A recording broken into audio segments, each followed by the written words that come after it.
மீனராசி முருகப்பெருமானின் அருளால் மீனராசிக்காரர்களின் வாழ்க்கையில் ஏற்படக்கூடிய மாற்றங்களை பற்றி தான் தெரிஞ்சுக்க போகிறோம். முருகப்பெருமானின் அருளால் இந்த ஒரு பரிகாரத்தை மட்டும் செஞ்சு பாருங்கள். உங்களுடைய வாழ்க்கையில் நீங்கள் எதிர்பார்க்க முடியாத அளவுக்கு பல நல்ல அதிசயங்கள் ஏற்படும். வீடியோவை கடைசி வரைக்கும் ஸ்கிப் பண்ணாமல் பாருங்கள். நம்ம சேனலை நீங்கள் இன்னும் சப்ஸ்கிரைப் பண்ணலைன்னா மறக்காமல் சப்ஸ்கிரைப் பண்ணிவிடுங்க. வாங்க வீடியோக்குள்ளே போகலாம். மீனராசிக்காரர்களுடைய சிறப்பான குணங்கள் அப்படின்னு பார்த்தா, எந்த ஒரு செயலுக்குமே அது கடினம் என்ற சொல்லே அவர்களிடம் கிடையாது. செயல்களை செய்வதில் எப்பொழுதுமே இவர்கள் வித்தியாசமாகும் நல்ல ஒரு புத்தி கூர்மையுடனும் இருப்பாங்க. தனக்கு என்ற அனைத்தையுமே எடுத்து வைக்கக்கூடியவங்க தான் இந்த மீனராசியில் பிறந்தவங்க.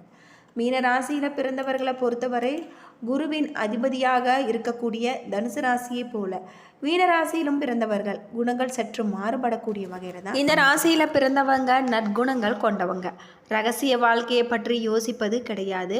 இந்த ராசிக்காரர்கள் யோசித்து எல்லா விஷயங்களுமே முடிவெடுப்பதில் சிறந்தவங்க. மேசம், கடகம், சிம்மம், தனுசு ராசிக்காரர்கள் இவர்களுக்கு நண்பராக இருப்பாங்க. ரிஷபம், மிதுனம், கன்னி, துலாம் இந்த ராசிக்காரர்களோட இவர்கள் கவனமாக இருக்க வேண்டியது நல்லது. திருமண வாழ்க்கையை பொறுத்தவரை இவர்களுக்கு இனிமையானதாக இருக்கும். இவர்களிடம் கன்னி ராசிக்காரர்களும் திருமணம் நடக்க வாய்ப்பு இருக்குது. மீனராசிக்காரர்கள் நல்ல ஒரு மனப்பக்குவத்தை கூடியவங்க. இந்த ராசியில் பிறந்தவங்க இவங்களுக்கு சங்கடம் நேரிடும் சமயத்தில் இவர்கள் முருகப்பெருமானை வழிபடுவது ரொம்பவும் நல்லது அப்படின்னே சொல்லலாம். மீனராசியின் ராசிநாதன் குரு என்பதால் இவர்களுக்கு ராசியான தினம் வியாழக்கிழமை. அது மட்டும் இல்லாமல் வியாழக்கிழமையில் எல்லா நாளுமே விசேஷமான நாள். இவர்கள் ஞாயிற்றுக்கிழமை, திங்கட்கிழமை ராசியான நாட்களாக அமைகிறது. இந்த ராசிக்காரர்களுக்கு புதன்கிழமை ராசி இல்லை, செவ்வாய்க்கிழமை கொடுக்கல் வாங்கல் கூடாது.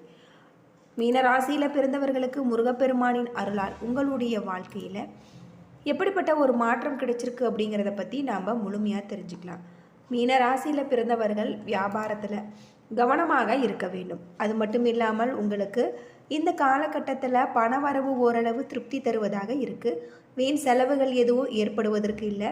விலகி சென்ற உறவினர்கள் உங்களை புரிந்து கொண்டு உறவு பாராட்டுவாங்க. திருமண முயற்சிகள் சாதகமாக முடியும். தந்தை வழியில் எதிர்பார்த்த காரியம் உங்களுக்கு முடிவது தாமதமாகும். மூன்றாவது நபருடைய தலையீடு காரணமாக கணவன் மனைவிக்கு இடையே சிறு சிறு கருத்து வேறுபாடுகள் ஏற்படக்கூடும் என்பதால் நீங்கள் எச்சரிக்கையாக இருக்க வேண்டும். அலுவலகத்தில் நீண்ட நாட்களாக எதிர்பார்த்த சலுகைகள் இப்பொழுது கிடைச்சிருக்கு. சிலருக்கு அவர்களுடைய விரும்பிய இடத்திற்கு இடமாற்றம் வரலாம். வியாபாரத்தை பொறுத்தவரை விற்பனையும் லாபமும் உங்களுக்கு சுமாராக இருக்குது. பற்று வரவில் உங்களுக்கு நல்ல ஒரு லாபம் ஏற்படக்கூடிய வகையில் சொல்லப்பட்டிருக்கு.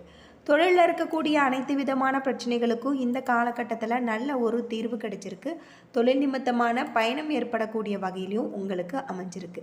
இந்த காலகட்டம் முழுவதுமே உங்களுக்கு சிறப்பான யோகமான பல மாற்றத்தை தரக்கூடிய வகையில் கிரக நிலைகள் இருக்குது அப்படின்னே சொல்லலாம். நீங்கள் வீட்டு பூஜை அறையில் தீபம் ஏற்றி முருகப்பெருமான மனதார வழிபட்டு வருவது உங்களுடைய வாழ்க்கையில் இருக்கக்கூடிய அனைத்து விதமான பிரச்சனைகளுக்குமே நல்ல ஒரு தீர்வு கிடைக்கலாம். அது மட்டும் இல்லாமல் உங்களுடைய தொழிலையும் நல்ல ஒரு லாபம் கிடைக்கலாம். தொழிலில் இருக்கக்கூடிய உங்களுடைய பிரச்சனைகளை தீர்த்து அதில் நீங்கள் நல்ல ஒரு லாபத்தை கொண்டு வரக்கூடிய வகையில் செயல்படுவீங்க.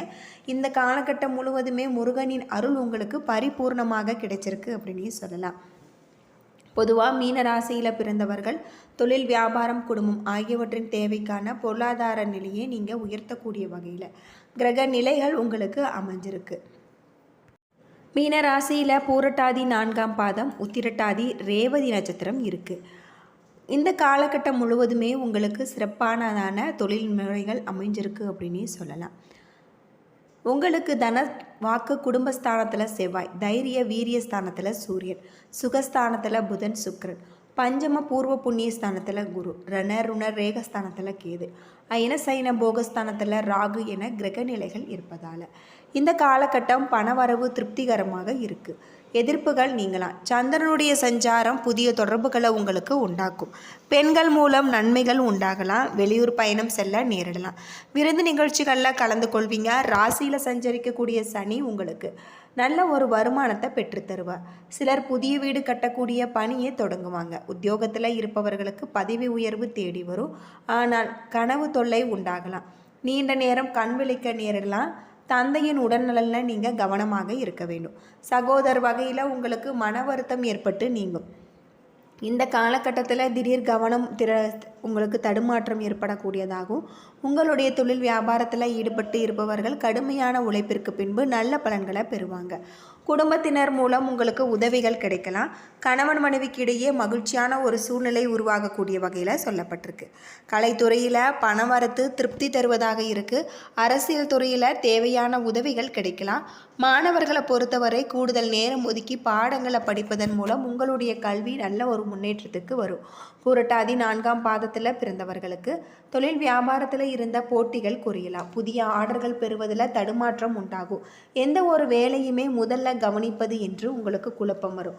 உத்தியோகத்தில் இருப்பவர்களுக்கு டென்ஷன் காணப்படுகிறது. நீண்ட நாட்களாக இருந்து வந்த மனக்கவலைகள் நீங்கி உங்களுக்கு தெளிவான நிலை ஏற்படலாம். உத்திரட்டாதி நட்சத்திரத்தில் பிறந்தவர்களுக்கு குடும்பத்தில் இருப்பவர்களுடைய செய்கைகள் உங்களது கோபத்தை தூண்டுவதாக இருக்கும். கணவன் மனைவிக்கு இடையே கருத்து வேற்றுமை ஏற்படலாம். உங்களுக்கு நல்ல ஒரு பிள்ளைகளுடன் அனுசரித்து செல்வது நல்லது. வாகனங்களில் செல்லும் பொழுது கவனமாக இருக்க வேண்டும். நண்பர்கள் உறவினர்களுடன் சிறு மனஸ்தாபங்கள் வரலாம். ரேவதி நட்சத்திரத்தில் பிறந்தவர்களுக்கு இக்கட்டான சூழ்நிலைகளும் மன உறுதியுடனும் சமாளித்து வெற்றி காண்பிப்பீங்க. எதிர்ப்புகள் நீங்களாம். எந்த விவகாரத்தில் சிக்கினாலுமே சாமர்த்தியமாக மற்றவரை முன்னிறுத்தி தான் தப்பித்து கொள்ள வரும். சுக்கிரனுடைய சஞ்சாரத்தால் நல்ல பலன்கள் உங்களுக்கு வரும். எதிர்பார்த்த பணம் வந்து சேரும். விருந்து கேளிக்கை நிகழ்ச்சிகளில் பங்கேற்க நேரிடலாம். சாதுரியமான பேச்சின் மூலம் காரிய வெற்றி கிடைக்கும். பரிகாரமாக விநாயக பெருமான தீபம் ஏற்றி நீங்கள் வழிபட்டு வருவது உங்களுடைய வாழ்க்கைக்கு ரொம்பவும் நல்லது அப்படின்னே சொல்லப்படுது. இந்த காலகட்டம் முழுவதுமே உங்களுடைய தொழிலில் இருக்கக்கூடிய அனைத்து விதமான பிரச்சனைகளுக்குமே நல்ல ஒரு தீர்வு கிடைக்கக்கூடியதாகவும் தொழில் நிமித்தமான பயணம் ஏற்படக்கூடிய வகையில் சொல்லப்பட்டிருக்கு. மீன ராசியில் பிறந்தவர்கள் சிறப்பான ஒரு பலன்கள் கிடைக்கும். சில இடங்களில் வேலையில் சவால் உண்டாகலாம். சில இடங்களில் போராட்டமாக இருக்கும். உத்தியோக ரீதியாக பதவி மாற்றம் வரலாம். ஆனால் எதிர்பார்த்த ஒரு காரியம் உடனே நடக்கும். வியாபாரத்தில் பொருளாதார முன்னேற்றம் அதிகரிக்கக்கூடிய வகையில் தொழிலில் புதிய முதலீடுகளை போட்டு தைரியமாக நீங்கள் இறங்கலாம். குடும்பத்தில் இருந்து வந்த மன சங்கடம் விலகி குதூகலம் அதிகரிக்கும். பிள்ளைகளால் நிம்மதி பிறக்கும். உத்தியோகத்தை பொறுத்தவரை அலுவலகத்தில் நல்ல ஒரு சூழ்நிலை இருக்குது. எதிர்பார்த்த வாய்ப்புகள் உங்களுக்கு தள்ளி போகலாம். வியாபாரத்தில் பணவரவு அதிகரிக்கக்கூடிய வகையில் பங்கு வர்த்தகத்தில் இறங்க ஏற்றமான ஒரு நேரம். குடும்பத்தில் பிரச்சனைகள் தீரும். பிள்ளைகளால் செலவுகள் உண்டாகலாம். பெரியோர்களுடைய ஆசை கிடைச்சிருக்கு. குடும்பத்திற்காக பணம் சேமிப்பில் அக்கறை செலுத்தலாம். கலைத்துறையில் செல்வ வளம் பெருகக்கூடியதாகும். புதிய முதலீடுகளை மிக எதிர்பார்ப்போடு நீங்கள் இறங்கலாம். சந்திரனுடைய இடப்பெயர்ச்சி உயர்வு தாழ்வு கலந்த ஒரு பலன்களை கொண்டு வரும். செவ்வாய் 2ல் இருப்பதால் வீடு கட்டுவதற்கு உங்களுக்கு முன்னெடுப்புகளை தொடங்கக்கூடிய வகையில் பண விஷயத்தில் எச்சரிக்கையாக இருக்க வேண்டும். புதிய முதலீடுகள்லையும் நிதானமாக இருக்க வேண்டும். மீன ராசியில் பிறந்தவர்கள் தொழில், உத்தியோகம், வியாபாரம், குடும்பம் ஆகியவற்றின் நன்மைக்காக பாடுபட வேண்டிய ஒரு காலமாக இந்த காலகட்டம் உங்களுக்கு சொல்லப்பட்டிருக்கு. உங்களுடைய தொழிலில் இருக்கக்கூடிய அனைத்து விதமான பிரச்சனைகளுக்குமே இந்த காலகட்டத்தில் தீர்வு கிடைச்சிருக்கு. சனி முதல் வீட்டில் இருப்பதால் அதிக காரமான உணவுகளை தவிர்ப்பது, எண்ணெயில் பொரித்த உணவுகளை தவிர்ப்பது உங்களுக்கு ரொம்பவும் நல்லது. இந்த காலகட்டத்தில் உங்களுடைய உணவு பழக்கத்தை கட்டுப்படுத்தி ஆரோக்கியமான உணவை நீங்கள் எடுத்துக்கொள்ள வேண்டும். அதே போல் சீரான உடற்பயிற்சி, யோகா செய்வது அவசியம். இந்த காலகட்டத்தில் அதிக ஆற்றலுடன் இருப்பீங்க. எதிர்பார்க்காத திடீர் வருமானம் உங்களுக்கு கிடைக்க வாய்ப்பு உள்ளது. இந்த வருமானத்தில் சிறு பகுதிகளை சமூக நல பணிகளில் பயன்படுத்துவது நல்லது. உறவுகளுடன் நிலம் மற்றும் சொத்து தொடர்பான பிரச்சனைகள் இருந்தால் இந்த காலகட்டத்தில் நீங்கள் கவனமாக இருக்க வேண்டும். என்ன நண்பர்களே, இந்த வீடியோ உங்களுக்கு பயனுள்ள ஒரு தகவலை தந்திருக்கும்னு நினைக்கிறேன். வீடியோ பிடிச்சிருந்தா லைக் பண்ணுங்கள், ஷேர் பண்ணுங்கள், கமெண்ட் பண்ணுங்கள். நம்ம சேனலை சப்ஸ்கிரைப் பண்ணலைன்னா மறக்காமல் சப்ஸ்கிரைப் பண்ணிவிடுங்க. நன்றி நண்பர்களே.